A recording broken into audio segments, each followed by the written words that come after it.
right. Welcome, guys. I am so happy to be here with my man, David Crump. David, say hi to the friends out there. What's up, guys?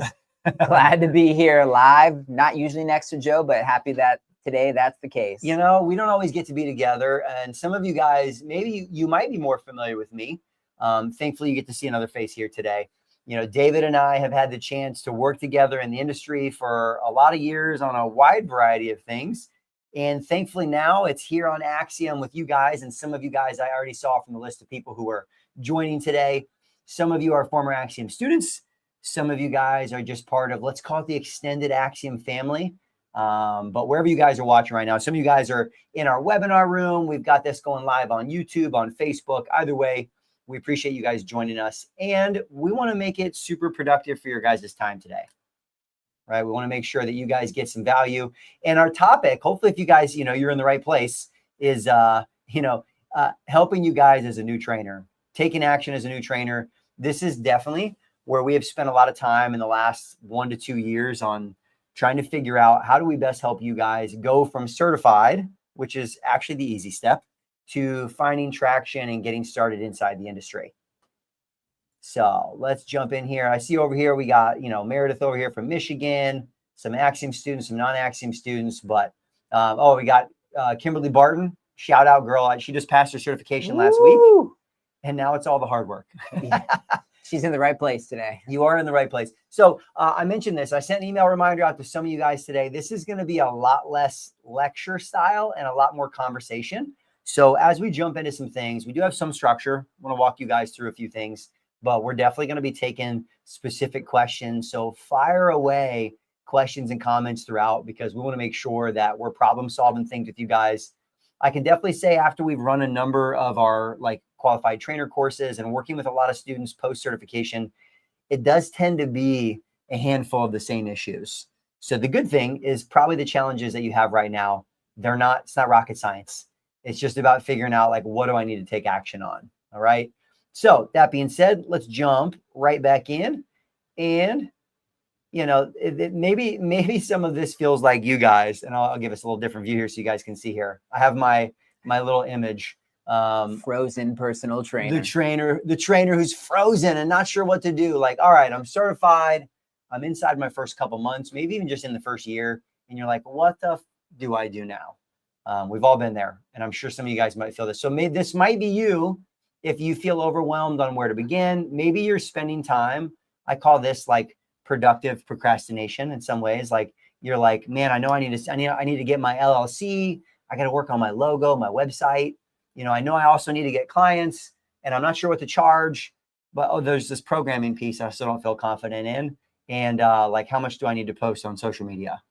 Yeah. And I think it's normal to be in this place because for the last couple months, 6 months, a year, however long it took you to get your certification, you're working down this path. There's a very clear goal, a very clear finish line. All right, I've learned all the things. Yeah, I finally passed the exam. And so there's this moment where you're just elated and you feel really good. And then for the next week or two, you're still on cloud 9. And then it's kind of like, okay, now what? But everything seems like such a big step. There's so much resistance in everything. So it's a combination of maybe lacking some confidence, a combination of just not knowing what to do, not having a whole lot of other people that you could bounce ideas off of or get any type of information. And so, you kind of get lost in this no man's land of, no, I did this thing. I need to realign my purpose, my goals of where I'm going with this, but I just don't really even know where to get started. Right. So I think that's what we're trying to, figure out today, give you guys some opportunities on how to figure out what is the specific thing you're stuck in, because we're going to go over some new trainer traps and then speak directly to what are the steps to, moving past that trap or overcoming the challenge that might be holding you back, that resistance. Definitely. So for you guys, the real goal is we don't want you guys to be a statistic. If you guys have spent any amount of time researching the industry, these are really common numbers and maybe they shift and change a little bit, but 90% of trainers churning out or maybe just kind of dropping out of the industry inside of this 12 to 18 month period, and it's kind of maybe it's a little sad and scary to look at, but I would also tell you guys, those trainers are not on calls like this, right? They're not trying to figure out the next steps. And I do believe a lot of what people are missing in this beginning stage is coaching, mentorship, and just knowing what to take action on. Because I would love to know too, how many of you guys, so in the chat box, especially if you're on with me live, how many of you guys are like eager and excited to get out there and like train more people? Like you want to get working with people, but maybe there's just something kind of holding you back, whether it's not knowing what to do, whether it's a lack of confidence, whatever it is. So if you feel that way, like let us know in the comments so we know that you have a pulse and you're here with us.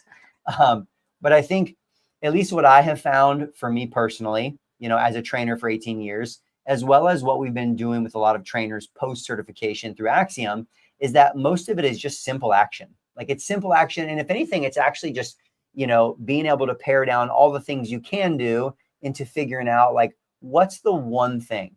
And funny enough, I find like this is the same thing that we do with clients. It's like, I need to count my calories. There's this huge list of things I could do. What do I need to do this week? So I feel like oftentimes it's the same thing for you guys. It's like, hey, we just need to narrow down like, where's the biggest ROI for you right now? Right? 100%. And so, I think, speaking to your point, mentorship helps. I think the other thing a lot of people are looking for is a little bit of structure, right? You're coming from this process where you're, working towards the exam. There's like, a structured curriculum, I need to study these things. Now it's like, okay, I don't really have a structure, right? Like, should I start training people first? Do I need to get, like another certification? Do I need to be more qualified? Do I need to find a job?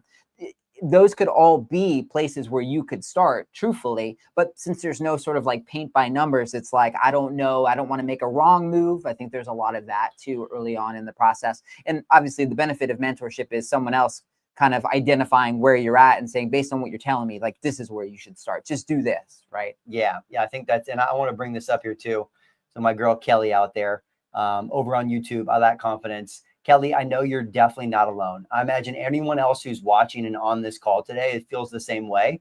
And I think that's probably one of the biggest challenges in order to take action, right? It's like you might lack the confidence to put yourself out there, to tell people even that you're a personal trainer, to start training more people. And then the tough part is like, I think we expect, and this ends up being a big takeaway from today. And we want to give you guys some actionable ways to do this.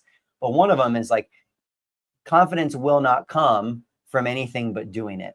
And so part of it is that, getting in, you're not going to be extremely confident in the beginning. You just have to find a way to not let that stop you from doing things and not let that stop you from taking clients, because the confidence will come when you do more of it. Like even for me, I still remember, I laughed because on the way to my certification, my funny story is I totaled my car. Well, someone else totaled my car.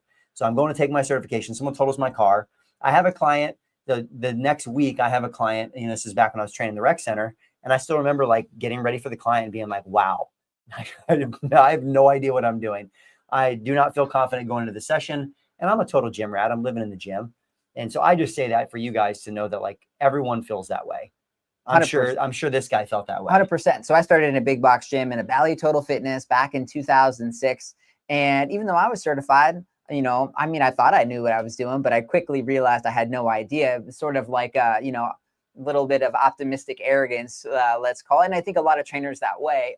And I think there's a lot that aren't, right? And maybe it's kind of nice to have that going for you because you just don't know any better. So you go ahead and try.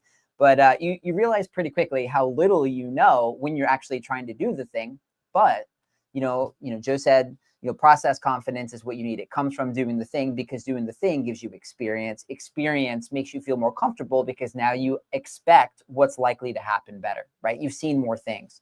And so right now it's about gaining a little bit of experience. So let's talk about some ways how people can do that, Joe. Yeah, let's do that. So I want to kind of take this into a couple buckets for you guys. And as I mentioned, we are going to tackle some like specific questions. So as we go through some of this stuff, if any of you specifically like, hey, this is the thing I'm struggling with, let us know. And then feel free as we go through, give us more specifics on what it is you might be really struggling with, because we can actually kind of workshop it. That's kind of our goal today too, is we have some structure, but we want to take it through and maybe workshop some of your guys' challenges, just to give you real specific examples. Because I know it's easy for me to get on here and say like, just go do it, just get experience. And then you're like, well, Joe, how do I go get experience? So that's what we'll get into. So just a couple of the common ones, that you guys maybe you're doing that hopefully we can overcome from our call. Just avoiding reaching out to people, You're not confident letting people know what you do, which is a really common one, especially if you're like most of our Axiom students and you've come from another industry and you're like in a whole new world now. So there's a lack of confidence there. Maybe you're spending more time on the certifications, like you've got the NASM, CES, and the PES, and the DWD, and I'm just making up letters now. But you're doing more of that because you want to fill the confidence gap. You're waiting. You're like, I'm just going to wait until I'm more confident. Or as I already mentioned, the productive procrastination. So I'm sure you guys fit into these. But how do we take more action? So for me, I think the first one, and I'm interested in what you think about this too, David, when it comes to building more confidence, which is kind of like, it's an esoteric feeling, right? Like, how do I become more confident, right? Well, we do need more reps, but how do I get more reps? So maybe you can speak to, especially as we're talking about getting more reps, for some of you guys, maybe you're not training anyone yet. You've kind of like, you've been fearful of stepping into that.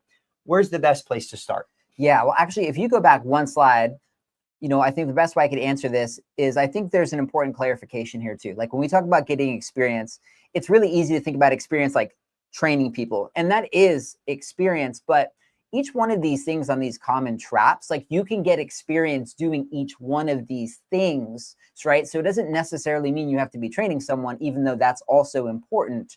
And I think that's really valuable because all of these things on here kind of relate back to different things you're going to have to do as a trainer. For example, right, if you're avoiding reaching out to people, that's going to be a big part of marketing, getting clients, kind of putting yourself out there. So there's ways that you could get experience doing that.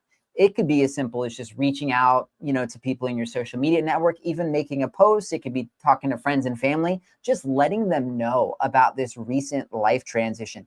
Hey, you know what? Something that happened really recently that I'm so excited about is I just got my personal trainer certification. It's been something I've been wanting to do for years. I had my own personal transformation where I lost 20 pounds, or fitness has always been a very important part of my life. And this is something I've always wanted to do. Just that type of energy and sharing that with people makes a massive difference because, newsflash, I don't think I've ever talked to somebody and let them know I was a personal trainer where they didn't either A, start asking me questions or like, oh, really? Like, tell me about this. How much protein should I take? Yeah, or how do I get rid of this down here, right? Like, I mean, grab that in front of me. It's funny. It's like a talking point, and we're afraid that, if we share it with people, like we're trying to, press it upon them, but that's not the case. In fact, we're probably giving them a channel at which they can communicate with us, someone they care about or they know, on something that they've maybe felt uncomfortable about talking about with anybody else. So that's like one example of experience. Another example of experience is if you want to get better at programming, well, write some programs, make up either some fake case studies. You have John, who's a 42-year-old engineer who has a little bit of knee pain, but hasn't worked out in 20 years. And really, he just needs to lose 15 pounds and gain more energy. Well, write all this down and say, like, I'm going to try and write a program for this person, right? Like, it doesn't even have to be someone in front of you. You could either make up a case study. You could ask a friend or a family member, hey, like, I know that you're trying to get in shape. Would you let me write a program for you and see if you could do this? And, just respond back. Give me some feedback. How did it go? What was hard? What did you need more of? What did you need less of? There's a lot of ways to get experience that don't necessarily mean you have to be in front of and or working with someone, even though like that would be the best way to get experience. Yeah. And I think that's especially, let's say we're talking about programming, because I know a lot of you guys do have a lack of confidence there. There's a big gap from what we learned in the certification to like real life programming and training people. Step one is you actually need to like write and stick to your own program, and for some of you guys, that literally is like going through writing your own program, working it for no less than like 4 to 6 weeks, maybe longer, because we all have a habit of like hopping around on stuff. And then your confidence in programming isn't high because you yourself have never really done it. The other opportunity could be like, like I'm going to pay for someone else to write my program, and I'm going to compare that to what I would do for myself. I'm going to learn by doing. That's a huge one. That's one that honestly I have continued to do over the years just to try to learn more. But I think in the beginning, yeah, doing that, writing it for friends, writing it for fake case studies, whatever it is to take to get you doing more of it is what's going to get you more confident. Because even from my experience, even out of all the education and courses that we both have done over the years, It has then taken me going, not just with myself, but then with actual clients and saying, hey, you know what? I got to go through, I'm not going to know if this program's any good until we're like 2, 3, 4, 5, 6 weeks in, and I'm making little micro adjustments. So I think it's the difference in your mind of thinking like, there's going to be a point in time where I just know like the clouds open up and the sun shines down and the birds are chirping and my program is perfect. You're never going to feel that way ever. So I think it's just okay knowing that like I'm as good as I can be right now. I'm going to do it. I'm going to refine it. And like, that's kind of your process forever. 100%. Actually, one of the things that I used to like doing when I was a newer trainer was I would, write a workout for the day and I would just go run the workout and I would try it. Like, how did that feel if I pair this exercise with this exercise, right? Was that too many exercises? It took me too long to get it done. Is this something that you need a low level, a medium, or a high level of fitness or strength to be able to do? And having a notebook and being able to write some notes. We do a lot of programming in, biplexes and triplexes, which is 2 or 3 exercises grouped together.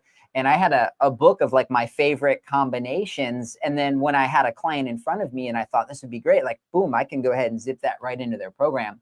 But, to Joe's point, you got to try all this out, because if you don't know how it feels, you're not going to be able to coach someone on it and know like how this is likely going to impact them. Right. So you can't get that feedback. So here's where I'd like to kind of go next to, mostly because I see even a couple of comments and questions over here.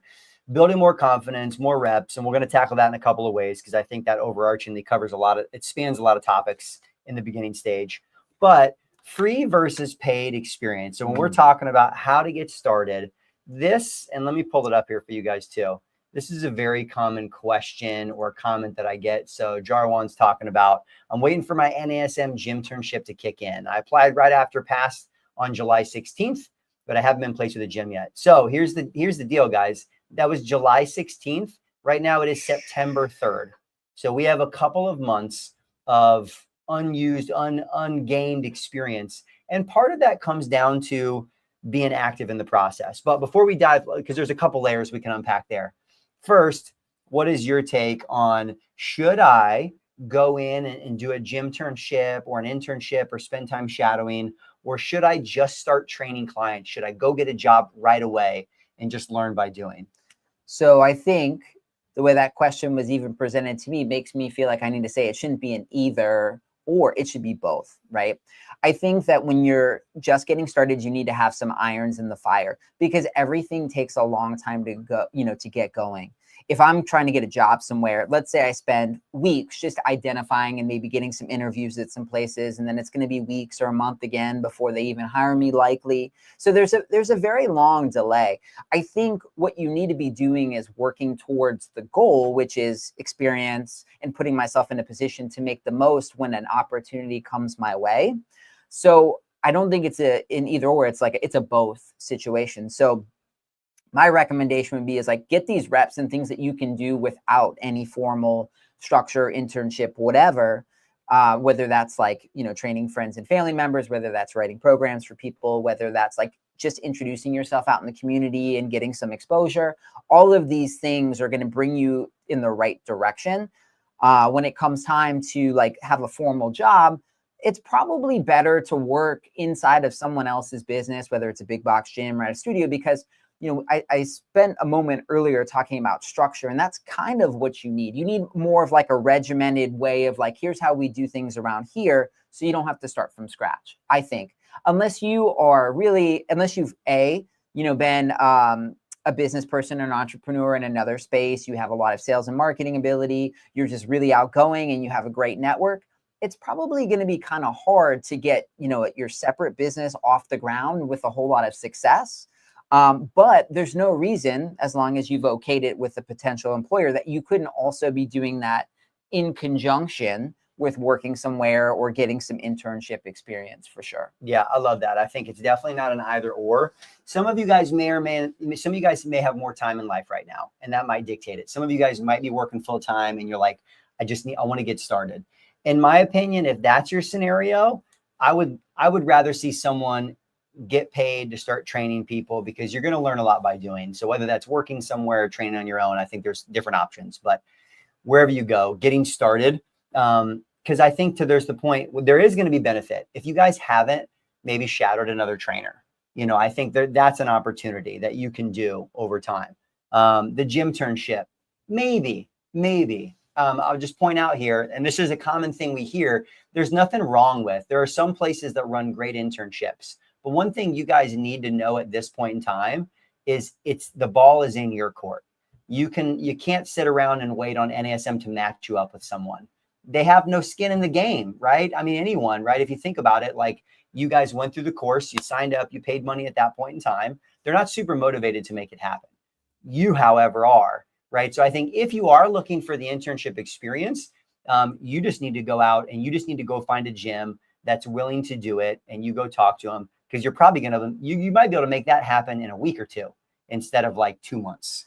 Yeah. And I wanted to address sort of like the rest of that question, whether it was like free versus paid, right? Like, should I do either or? Is it bad to do free? I think there's a lot of like, let's just say like personal training or fitness, like business coaches out there. And there's a lot of like conversation around like, oh, you shouldn't do anything for free. Like you don't want to devalue your service. We were having a conversation on one of our more recent QTC course calls with some of our students. And one of the things that I thought is just a best practice as a trainer is, being generous with your time. Right. I think obviously it's great, if you can as a human being, but as a trainer or anything, I think it's great. And I'm still very generous of, my time and giving free help to a lot of you guys out there. But I think in the beginning, right, like you're still building your value. And what you're doing is giving away maybe some things for free, whether that's like, once again, family, friends, maybe it's someone who you're just taking a very small amount of money from, or maybe it's, hey, listen, let me train you for free. And after 3 months, if you got some great results, like give me a referral, like write a review for me. It's important. Like you should be able to do some things for free. Everything shouldn't be paid. I know that, hey, listen, I've got bills. Joe's got bills. We all have, like, money makes the world go round. But I think anytime you're trying to break into something, the more time that you can be generous with, the more reciprocity that you create in a situation, the more people are likely to want to interact with you, help you, and then also pay that back in some way. So whether that is like a formal internship, I wouldn't go too long with that formal internship if it's unpaid, meaning maybe it's like a 4-week, unpaid, 3-week, something where there's going to be a transfer of value from them to you. Like you're going to learn these things. There's a structure, there's a routine with it, but you shouldn't do something unpaid for like 6 months, but you also shouldn't be afraid of doing something for free too. Because I can tell you right now, when I was first getting started as a trainer, and you're also going to have to do the same thing when you're trying to pick up clients, whether you're working at a gym or working for yourself. A lot of times you're going to give away like free fitness assessments, program assessments and evaluations, free workouts, because listen, if you're just getting started, you don't have any credibility yet, understandably, right? Like no one knows if you're actually a good trainer. So you're going to have to spend a couple minutes training them up, showing them that you are a good trainer, right? And if you're on this call, then you probably are, or you're going to be. So you can feel pretty confident that it's going to be worth it. You're going to get money out of the situation. If nothing else, you're going to get a glowing review. Yeah. And I think even just the confidence that comes with that, we've seen a lot of benefit and progress from the students we work with in our post-certification stuff. I also, if I was going back and starting from zero, I would blast it to my network in whatever way I can. Some of you guys, maybe you're in Facebook groups. Maybe you are a parent and you've got kids and you're connected to other parents and you're part of the PTA, whatever it is. I would imagine there's probably some of your little social circles, or maybe even a gym that you belong to. If you're friendly with the staff and the people there, and maybe there is an opportunity for you to work there, to be able to just like reach out and say, hey, like I'm looking for a couple of people. I would love to, whether to David's point, whether it's a few sessions or maybe it's a few weeks. It's like, hey, let me train you for like 3 or 4 weeks and no expectation. I'm new, so I want to get some experience. It also doesn't hurt for other people to see me training someone. So maybe I can take some videos and some photos and I have some proof that I am now training people.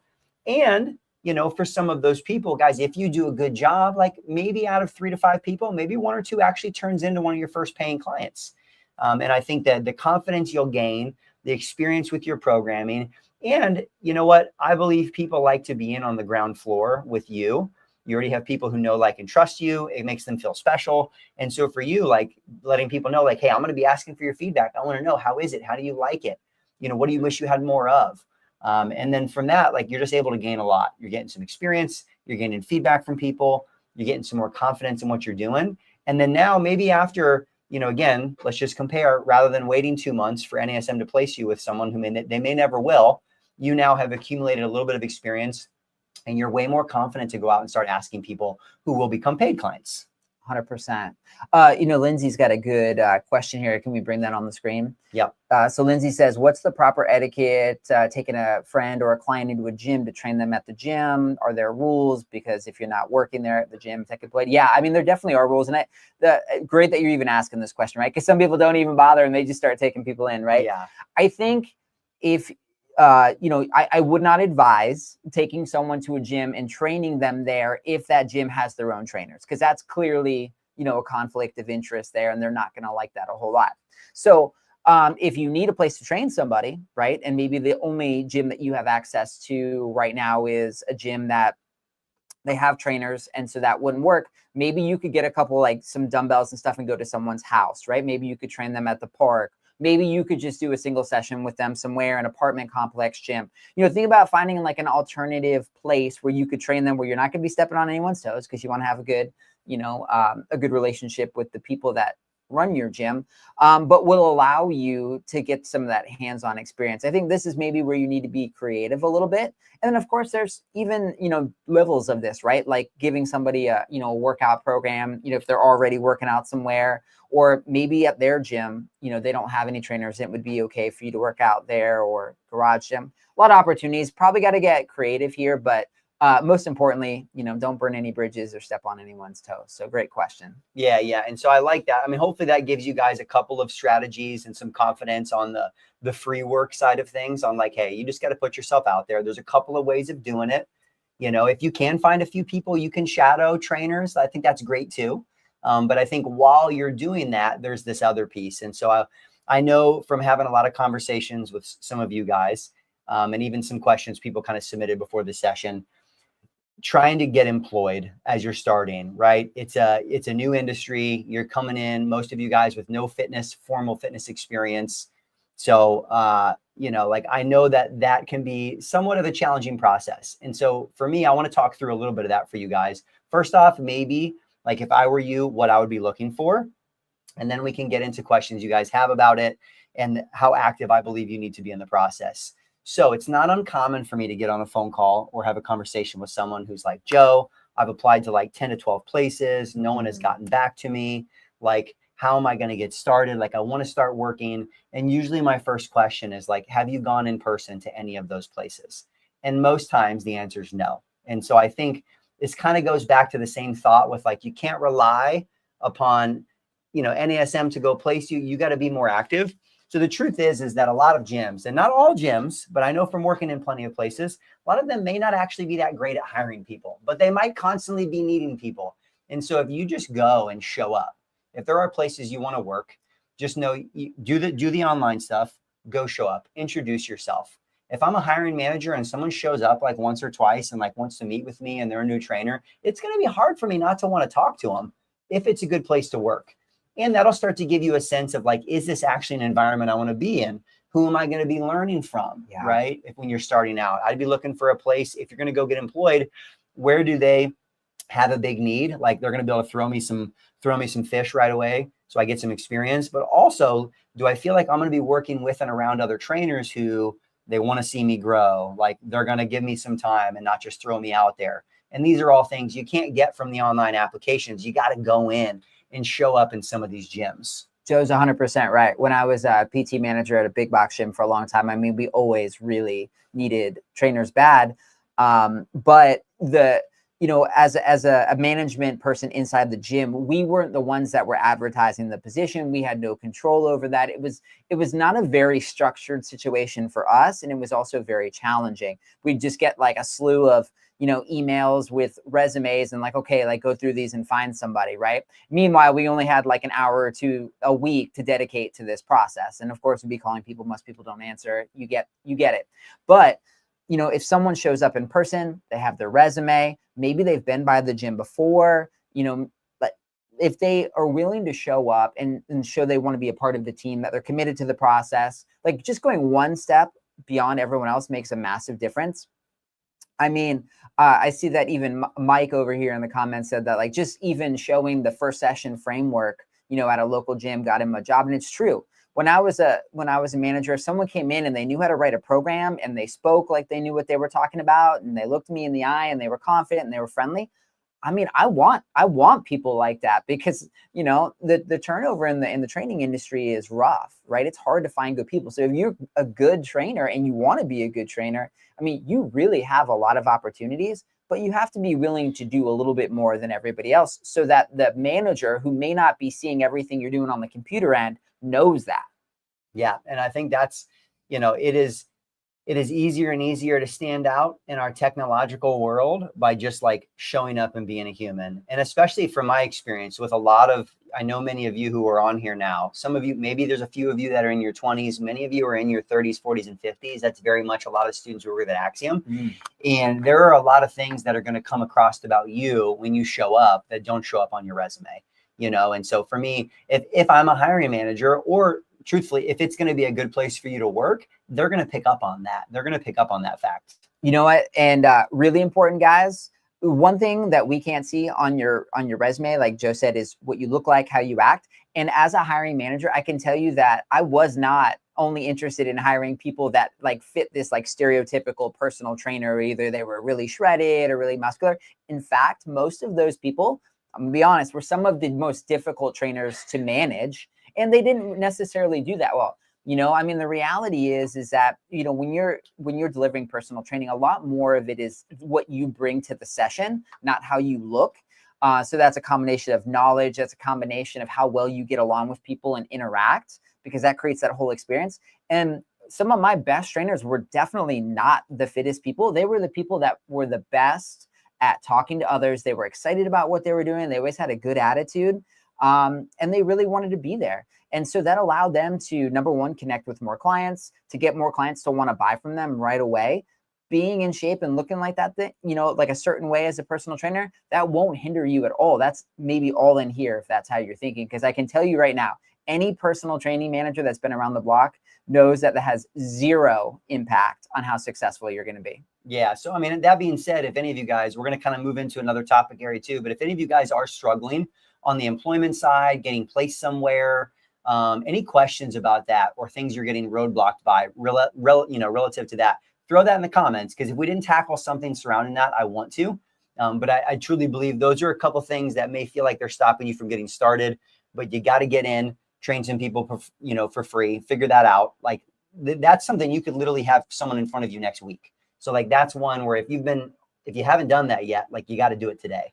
And then you could have a couple people next week. And now we're building more confidence. And then on the other side, if you haven't applied or you have applied, pick 3 to 5 of them in the next week or two and just go show up. You may or may not get anyone right then, but guess what? Like you show up, you leave your resume, you email them back again, just be a squeaky wheel, right? If you just submit online and you wonder why they never got back to you, it's just what David said.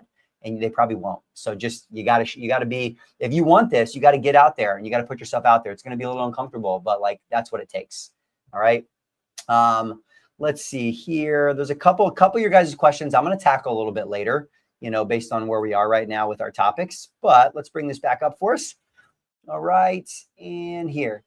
So confidence with programming. So there's the piece of like getting experience. And I think David hit on this a little bit earlier, which is you're going to get more confident by doing it. That's one thing. But especially for some of you guys, maybe, those of you who are on here who haven't been inside of some of the other stuff we do at Axiom, I find process confidence, like the more of a process you have, a little bit of structure, even just some rules to follow, where like when you sit down to write someone's program, you have kind of a filter and a framework. What are some of the top rules that you think for a new trainer would help simplify how they're approaching programming? Yeah, I mean, I think number one is like we need to be programming based on movement pattern, as opposed to like selecting exercises for like muscle groups, which is something I didn't do in the beginning. Yep. I'm guilty. We used to, program based on body parts, chest, legs, quads, whatever. For sure. But I've learned especially since most of the people you're going to train are going to be general population clients, that stuff is pretty irrelevant. I mean, if we're talking bodybuilding, it might be a different story, but the truth of the matter is not too many people are interested in being a straight bodybuilder now. I think the other thing is movement patterns, probably not doing straight sets. Most people are training 2 to 3 times a week max. I mean, I would say 2.5 times a week is really like the average. So we need to be doing probably full body workouts based on movement patterns, and then we're pairing exercises, probably a lot of biplexes, maybe a triplex here and there, which means 2 or 3 exercises in a row. Because honestly, if they only got 2 hours a week, I need to get a lot of volume in. I need to get a good training effect in a very short period of time, right? The other cool thing about it is I know, based on my experience, that most clients aren't going to do any kind of cardiovascular conditioning on their own. So by doing some biplexes and triplexes, we get a little bit of a cardio training effect as well as all of the strength training that we're doing. So I think that helps. And probably going to do mostly compound movements, maybe a little bit of isolation stuff. The guys always want to work the arms and women always want to work their glutes. So we got to slide a little bit of that in there. I think Joe calls it putting some broccoli in with the steak. Yeah, throw some you got to sneak the broccoli in, even if they don't like it. Then just distract them with the steak. Yeah, but I mean, the cool thing is when you realize that 90% of people need kind of the same basic thing, it really makes your job easy. And, plug for our free training templates that, we give out. And if you leave a comment on here, we'll make sure that you guys get a copy of those. We'll plug that in. But that's really a very simple structure that you can see there. And just by like saying, okay, I'm probably going to go movement categories, full body, right? Probably 6 to 8 exercises per workout, right? 2 to 3 times per week. I mean, I think what we've done is we've really narrowed down the variables. So now I just got to select the right exercises for what this person can do. Yeah, I think there's an element of making it sometimes more complicated than it needs to be. To David's point, for me, I look at it, if I could give you guys a couple of filters, I think it's like determine the frequency. Oftentimes that's determined for you, 2 or 3, for 80% of clients that I would work with. From that, it's probably still going to be some version of full body. And then figuring out with your movement patterns, squatting, lunging, pushing, pulling, hinging, how do I spread those out throughout the week? So I'm hitting each one of those like on average twice. Yep. Maybe someone wants to build their glutes or their arms. Maybe you're giving them that every day. Like that's okay. And just starting there, honestly, that. And then from there too, like as we look at the movement patterns, just what version is best for each person in front of me? Like not everyone needs to barbell anything. Not everyone needs to. So figuring out which one can they do to the best of their ability, or in other ways, which one can they train like the most intense? Yep. So that helps you work around injuries and issues. And obviously, like as you get more experience, you're going to get better with some of those things. David and I were not nearly as comfortable or confident maybe with working with like people with shoulder issues or backs or hips until we just did it more. And honestly, I don't think that probably held me back in the beginning. I think like I was still able to train a lot of people. You learn more over time. But you just can't let that confidence component stop you, because I'll tell you guys too, in the last 2 weeks, I've had some conversations with 2 trainers who are both like near 20 years of experience. Both people would consider to be like top resources in the industry, running like organizations, education, and their take on programming is the exact same thing I just said to you. And I've spent a lot of time and money getting inside of everyone's courses and like, what am I missing? What's the key secret that everyone has? And the truth is that there really isn't a secret. And even some of the stuff, this is maybe more for another conversation, where like programming, periodization, and the way that we learn in the textbook may not really be applicable to the everyday person. And so a lot of ways it's like, start with what's the best program for them right now and just progress. And like long-term, that's really what we do. And then that, every 4 to 6 weeks, I'm changing some things to keep it fun, to keep it fresh, to keep pushing them, but don't make it more complicated than it is. And yeah, if you guys haven't gotten inside of our templates, there's the plug for that. We'll post that everywhere, so you guys have it as well. 100%. And the last thing about the programming, guys, is just remember, like the perfect program is just the one that you could get someone to stay consistent with, right? Understand that 80% of getting results is just consistency in the way that you show up and the energy that you bring, and just not getting them hurt and then doing the exercise is really what's going to bring the results. That last 20% of the results is maybe having like a couple exercises more dialed in, or like training at just the right amount of intensity, right? It's not as complicated as it seems, right? It's like the basics over and over again. And I know that's not like super, super fun or super sexy, but I mean, it's kind of the reality, right? Yeah. I mean, I don't know. I've been doing dumbbell chest press for like no less than 20 years of my life now, and it's still a great exercise. So like there's an element of that. And obviously you guys, be you, like have your own personality. You might change things up a little bit more than Dave and Jill. I'm a little bit more of a consistency person. That's cool. I think it really is about them being able to come in, execute every day, work to the best of their ability, and they just want to keep coming back and doing it, right? Because if they want to come back and do it, then they're going to keep doing it, and that's going to drive the long-term progress. So quick little side question that's maybe kind of related, but I think is a good one for us to kind of bring up. So Lindsay says, for today's general population client, are most of them asking for an app to follow their workout, or are they just relying upon you as the trainer when they're there in person to tell them what to do? If app-based, do you have a platform that you recommend to use? So I will say, from my experience, most in-person training clients, they don't want to think too much about what's going on. And I mean, again, I have some clients that may do a little bit more on their own, but I would say for most of you guys, that's probably unnecessary time spent learning how to use an app, setting up their programs in there, unless you want to go build way more online training, which is cool. It can be done. But I would say most people are there. They're there for you. They're there for you and your coaching. And I do think it's great that we're tracking. But for many of you guys, like just do paper and pencil. Like that's okay. That's all I did for years. Yeah, 100%. And I don't know if this was kind of like the angle of where Lindsay's question was also coming from. But, I think in the beginning when someone starts working with you, they're going to do all of their exercise with you. And if you want them to do anything outside of that, probably best to be like cardio based, something where they don't really need any equipment and it doesn't need any supervision. But what I've found over time, right, is my clients, as they get a little bit more self-efficacy and they get a little bit more experience, I might write them an additional day of workouts for them to do on their own. And I can feel comfortable knowing that they're going to do it okay, because A, by that point, we've already done it. They know what they're doing. And B, they're probably going to build a little bit more, like I said, self-efficacy and want to do a little bit more on their own. I always say that, the goal is to train people so that they could leave you if they need to, but they never do if they really like the experience with you so much, right? That's the goal. Yeah. So, I mean, but for those that are interested, I mean, I'll throw it over here in the comments as well, just because like free is always nice. Quick Coach is one that's out there. Jonathan Goodman, he's well known in the industry. Like we've both spent time learning from him and been with him. And, so that's a free one you guys can use, super simple. I personally use Train Heroic because I just like the way it all looks and functions. But I would say, even though for me these days, I do have a majority of my programming in Train Heroic, most of my clients don't care to see it.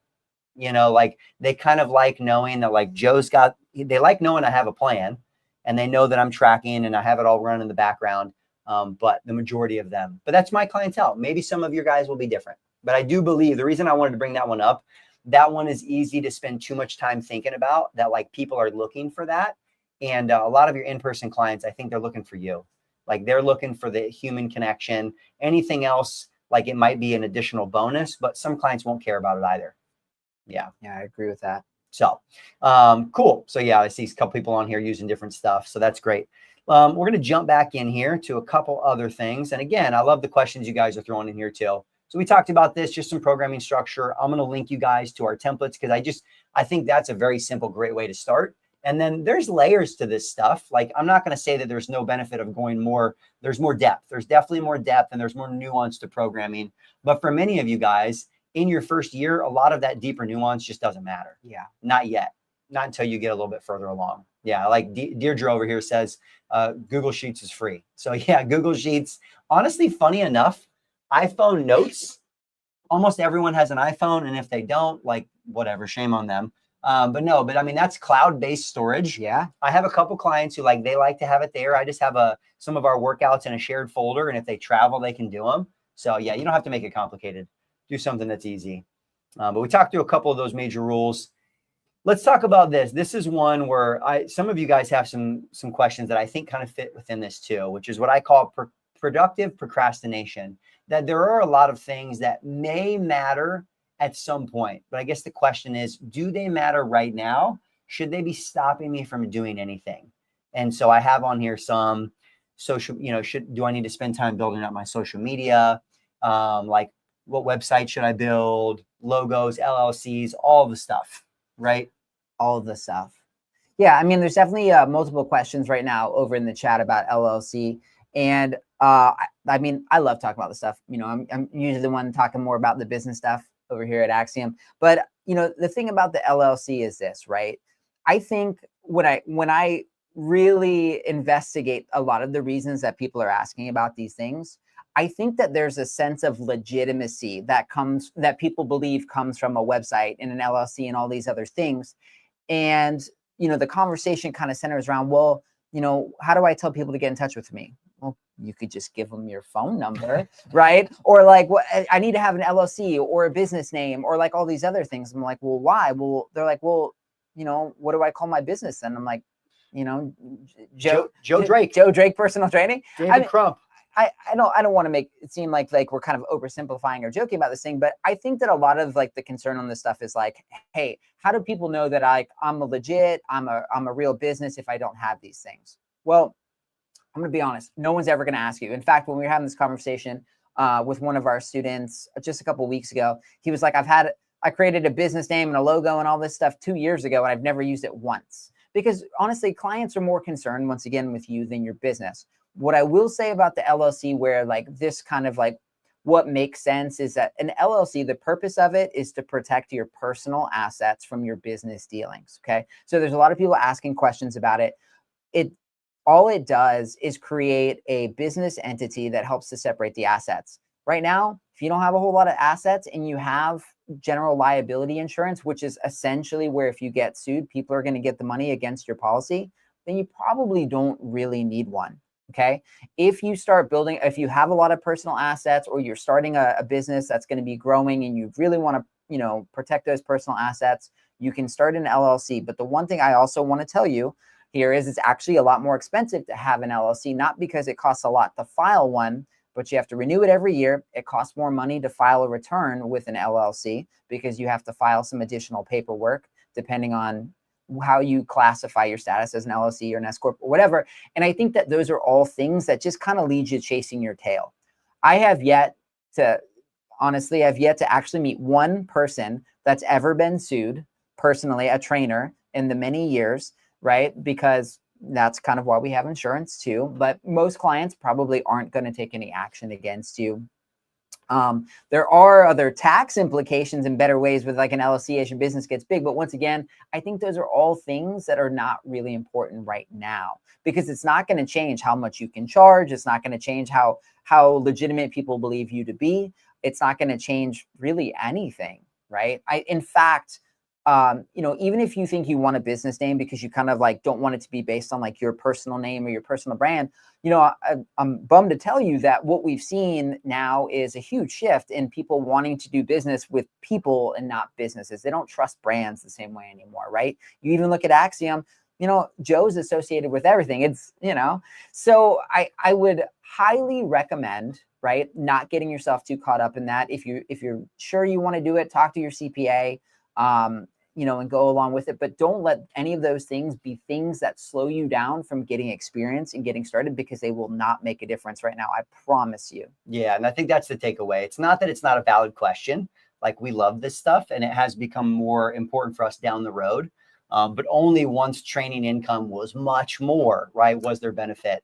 And you can, again, you can file as a sole proprietor. You don't need to have an LLC to start training and operate. So just put that out there. Obviously, get liability insurance, but like go on to the NASM website through Next, or we have someone we can use, Insure Fitness.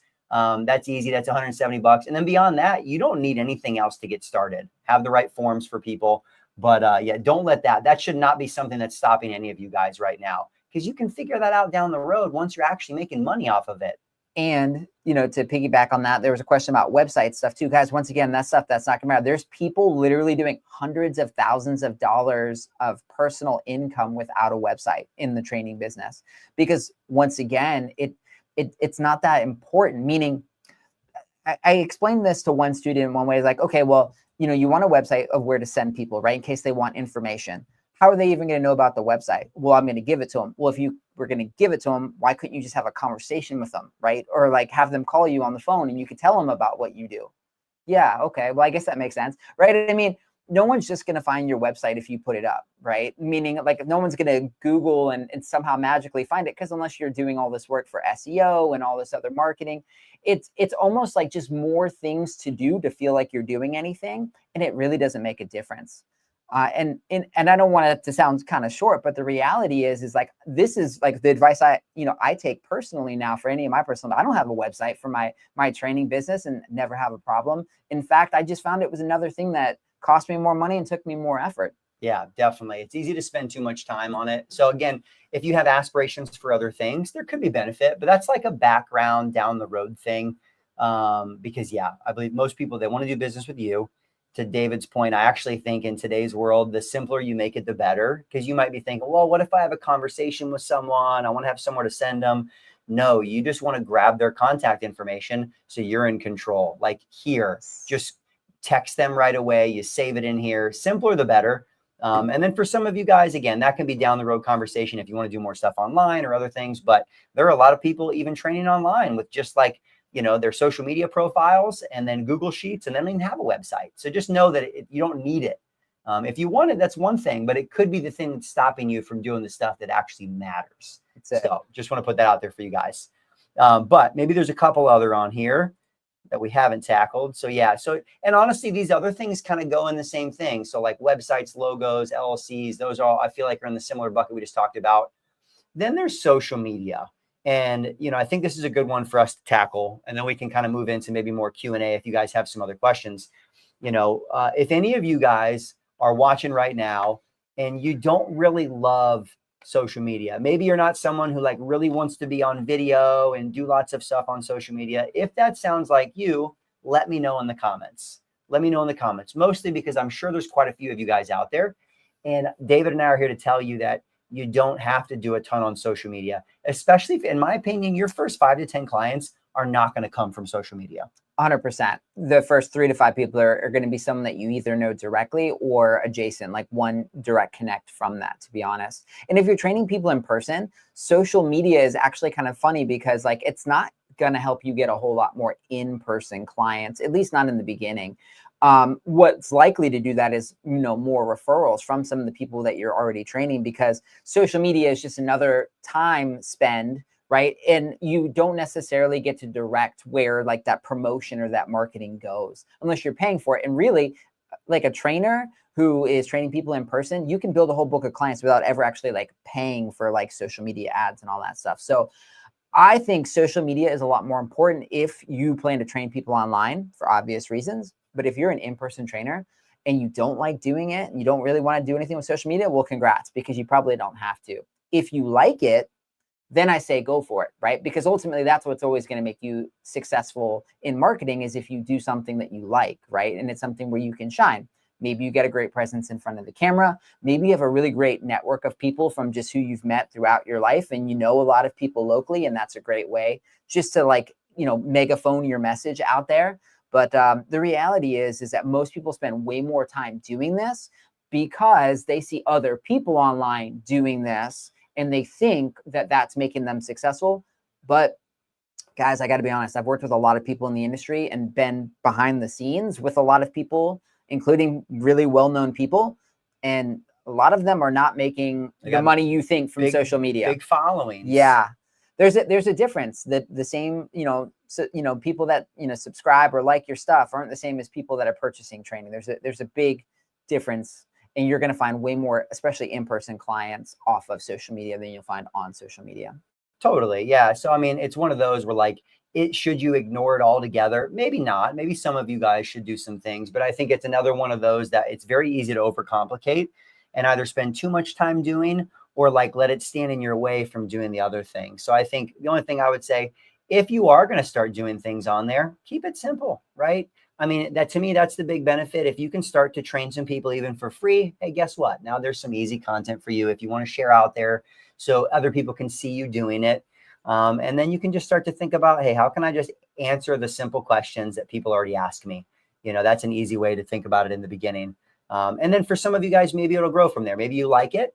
Or maybe you do, to David's point, maybe you already have a decent social network. I find from a lot of our students, especially a lot of like women who have kids and moms. You're connected in the community, and Yep. other people, they know you, but they don't know you for this yet. And so like for them to start to see you in that way, like, oh, wow, I already know, like, and trust David. And so it's not that it's not helpful at all, but for many of you guys, if you don't feel drawn to it, that's okay. You probably could get as busy as you want to be without really using it.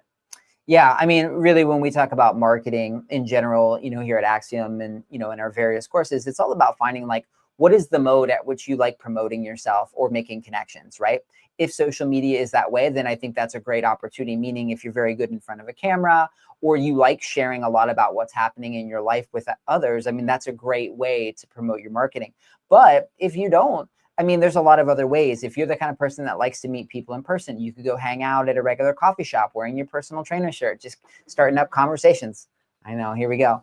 If you're the kind of person that likes to write, right? Maybe you don't like being in front of the camera. You could write things and have them published in local newsletters or local newspapers or even local blogs, right? There's a lot of ways to get your stuff out there. And I think the goal is just aligning it with what do you like, what feels good to you, and where do you have like an angle, where somebody else may not be as good. And that's what we try and help our students do, is figure out what is the secret sauce for you in your marketing. And fortunately, it doesn't have to be all social media. Yeah, for sure. And I think so. I think now is probably a good time for some of you guys. I have some questions that some of you guys have already asked, but if you have something that we haven't talked about that you're struggling with at this stage with where you are, something that's holding you back, fire it over in the comments now, because we'll spend maybe the next 5 minutes just going through with my little kettlebell guy any questions that you guys have, right? Anything that we can help you guys workshop and coach you guys through.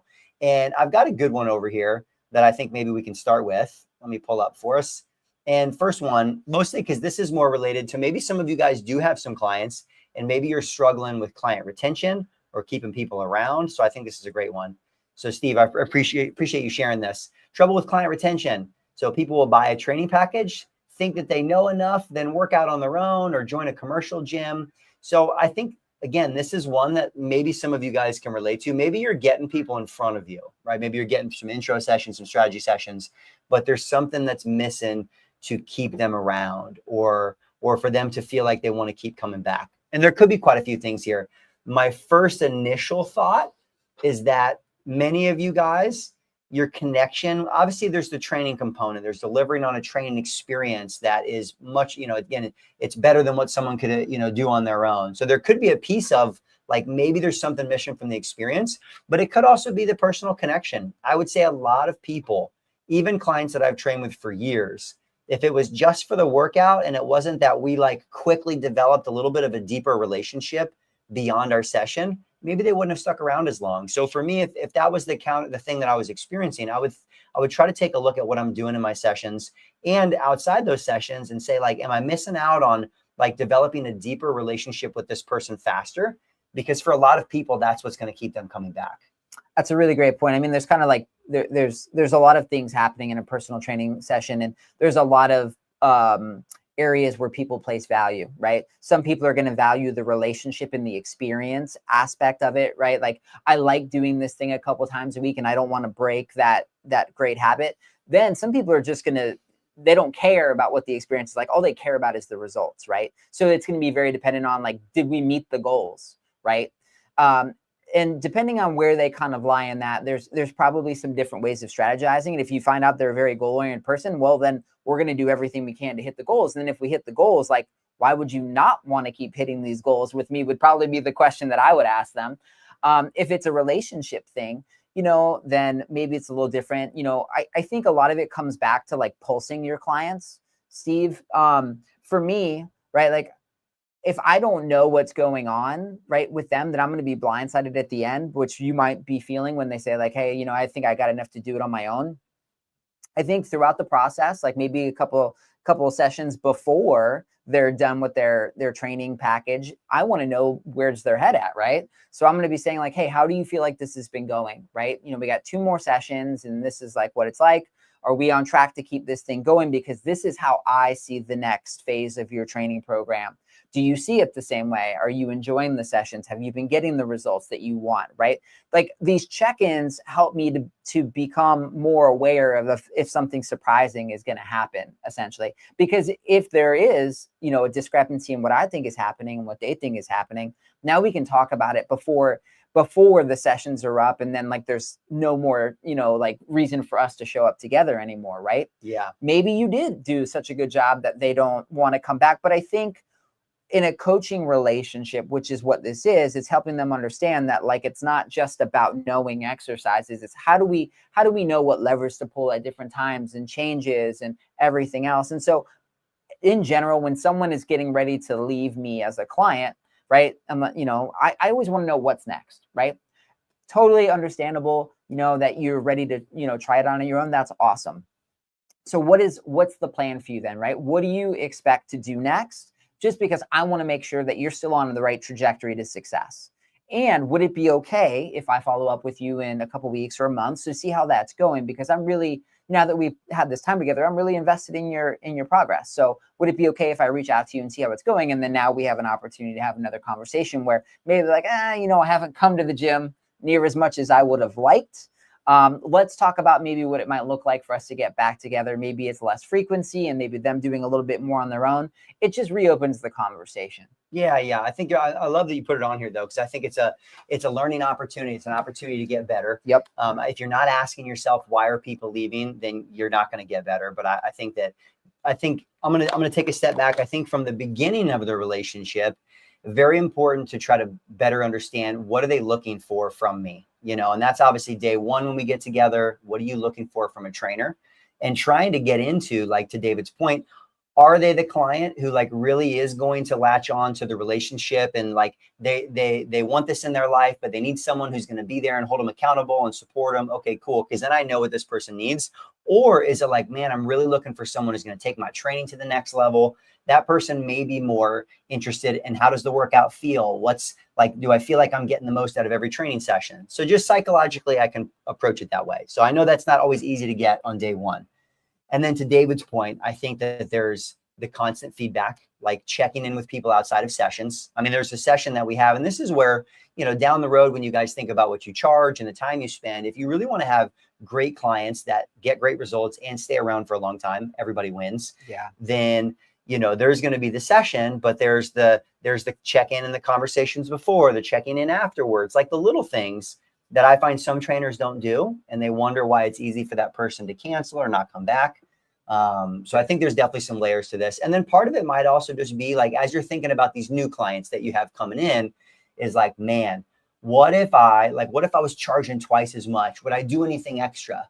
Is there maybe there's a piece where you're not giving as much, the attentiveness during the session, engaging with the person, being prepared and set up ahead of time, your professionalism and your communication. Like, it's hard to say because a lot of people do value different stuff. 100%. Yeah.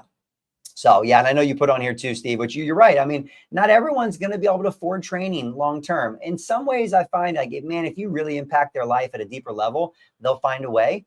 But even your best clients, people are going to come and go, and you're in the beginning. So you guys are going to run through more people. Absolutely. And if this is the Steve that I'm thinking about, he trains people in Hawaii and the cost for everything is very high, right? So I totally get that.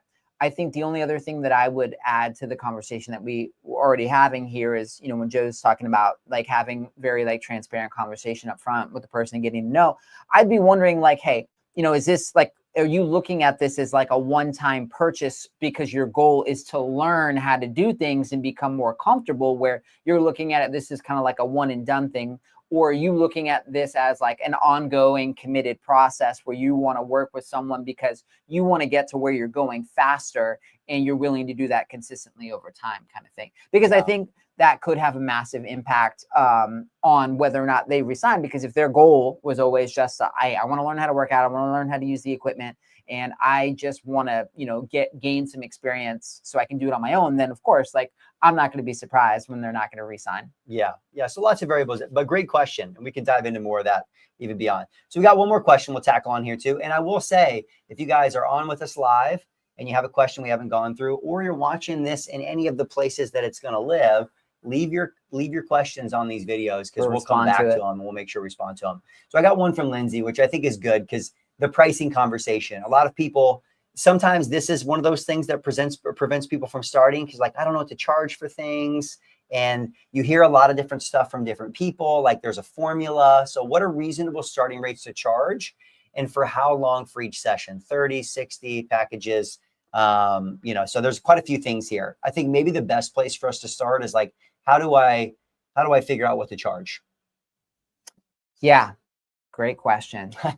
I'll give you my short response, especially based on where you guys are in the beginning, because I think they're kind of like programming. There can be some more nuance and structure to this as you go along. I think there's probably two things. What are people charging in your area? Where do you feel like you sit in the market?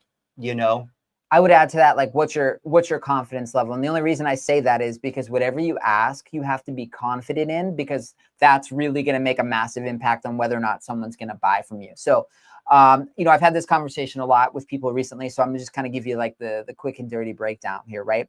The first thing you need to figure out is, where am I at? Because this ranges greatly based on where you're at in the country. Right now, we're in South Florida. It's not unreasonable for people to charge over $100 a session. But if you're in rural Alabama, $100 a session is probably crazy. So I think the best thing you can do is go through and maybe do like a competitive analysis of like, what are the gyms in the area you're charging, right? Maybe it's anywhere from $50 to $70 an hour. Okay, cool. Now I have a range, right? If I'm just getting started, you know, and I feel like I am pretty new, and there's trainers that are in these places that are charging more money because they've been around a long time, maybe I will err on the side of caution and work towards that lower range. And maybe I'll start somewhere like $45 or $50 for a session, because that's a number one I feel confident with that asking for. It will not be such a small amount of money, right, that I'm going to struggle if I charge that, because I know I'm going to give more time than I even think I'm going to need to give. Let's be honest. So that's kind of how I would start with like the pricing piece, as far as like establishing a number to a given session, right? There's a lot more to unpack here. 30 minutes or 60-minute sessions. Honestly, I think the simplest is the best. I like just giving, like, I always like doing 60-minute sessions. I never really like doing 30-minute sessions. If that's a really popular thing in your area, because that's what the customer is used to, maybe that's something you need to offer. But I always recommend people only offer one version, and it should be whatever it is that you're the best at. I know that I can do a kick-ass job with somebody for 60 minutes, 2 to 3 times a week. So that's really what I'm going to offer. And I suggest that you do the same, because you want to make sure that whatever you're giving someone is the best possible thing you can do, because that's going to give you the best results and best reviews, and the client the best outcome. Okay. So I would start there, right? And then if you have some other issues, and, you know, maybe later on, if people aren't able to afford your pricing, maybe then you kind of explore something like 30-minute sessions. And then lastly, how do you charge people, right? Well, you don't want to charge them per session. I'm going to be honest, because if you charge them per session, there's not a whole lot of commitment value. So they don't have a lot of skin in the game, which is what they need if they're needing accountability and wanting to get going. And it's also tough for you to create consistency financially. So I tell people, you either want to you can sell packages or monthly, it doesn't matter. But what you want to focus on is selling 2 options, right? A monthly option, or like multiple months in advance. And what I mean by that is, it's pretty safe if you sell 1 month and 3 months. Whether you sell it as a package or like an actual like monthly billing, the lower package or lower option you should sell should be about what someone will use in 1 month. If they train 2 times a week, that's like 8-session package. If they train 3 times a week, you know, then that's like a 12-session, or you could split the difference and go, you know, a 10-session package. And then on the other side, your second price should be on a 3-month type, you know, billing. So it could either be like 30 sessions or 3 months in advance. Yep. And what I like about that is, number one, you have a high anchored price, right? And then you have your standard. And it's important, because if someone's not willing to work with you for a month, it's probably not worth moving forward. And I tell them that in the conversation, because listen, you didn't get this way overnight. We're probably not going to reach all your goals in less than a month. Okay. It's going to take a little time to start working. And I want to make sure that we have enough of a runway to start, you know, creating some results here. So I require my clients buy at least a month's worth of sessions at a time. Some of my clients prefer to buy 3 months at a time, so they don't have to worry about it. And it's up to you. But a lot of times I'll even encourage them by maybe giving a slight discount. If you want to buy 3 months in advance, we'll cut $5 off a session. And you're, really financially savvy clients who are like, hey, I'm all in. I don't care. Let me save that $100 or $150. Cool. They'll go ahead and buy that. And now you don't have to worry about trying to re-sign that client for another 3 months, which means you've got a lot of time to get them results and establish a good relationship and make sure everything's headed in the right direction. Yeah, love that. And that's, I think, again, like a lot of the things we're saying, try to keep it simple. Decide on like a comfortable, confident price that you're like, you can always increase it. That's right. Right. So it's like, start with where you feel confident. Like, I know I deliver this value. I'm going to be confident asking for this. I think it fits within where I'm at in the market. Start there. And then you can bring people up over time. Cool.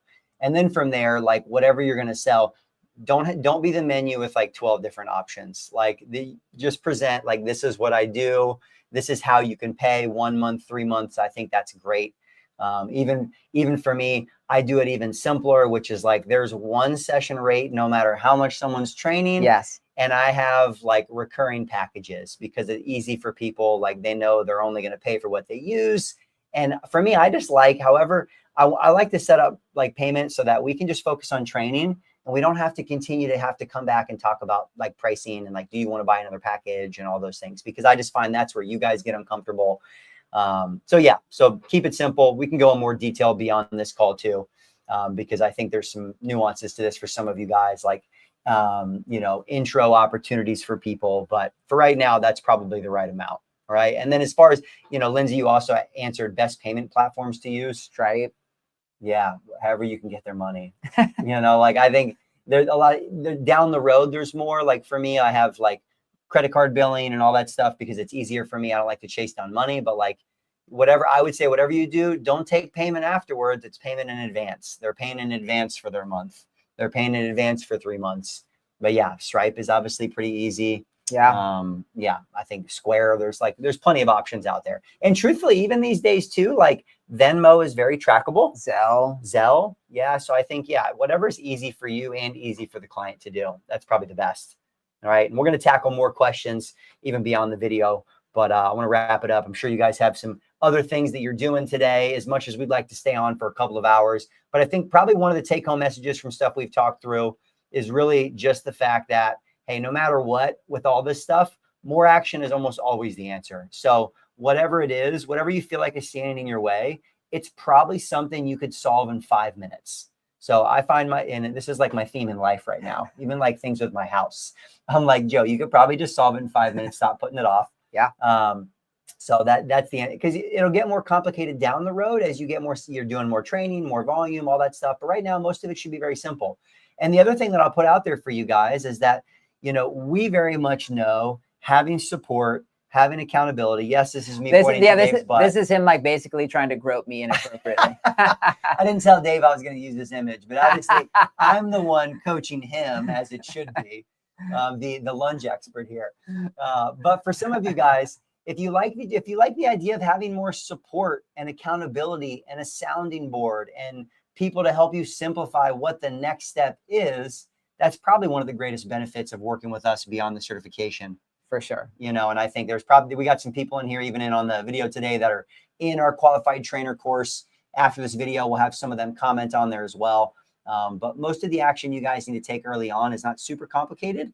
And I know even for me and Dave, the high cost coaching programs that I've been in the past, it's just knowing that I have people to go to help simplify what my next step is and hold me accountable to get there. So for some of you guys, if you are interested in the qualified trainer course or what we do with trainers post certification where you are now, then reach out to us. You can either comment on any of the videos here, or you guys can also reach out to me directly, joe@axiomfitnessacademy.com. And I'll throw some links up around here so you guys can book in if you guys have a question, you guys want to talk through it more.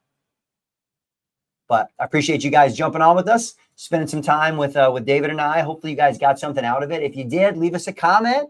Let us know what you liked from the video. And if you guys want us to do more of these, then let us know. Yeah. See you later, guys. Have a great rest of your day. Have a great day. Go take some action.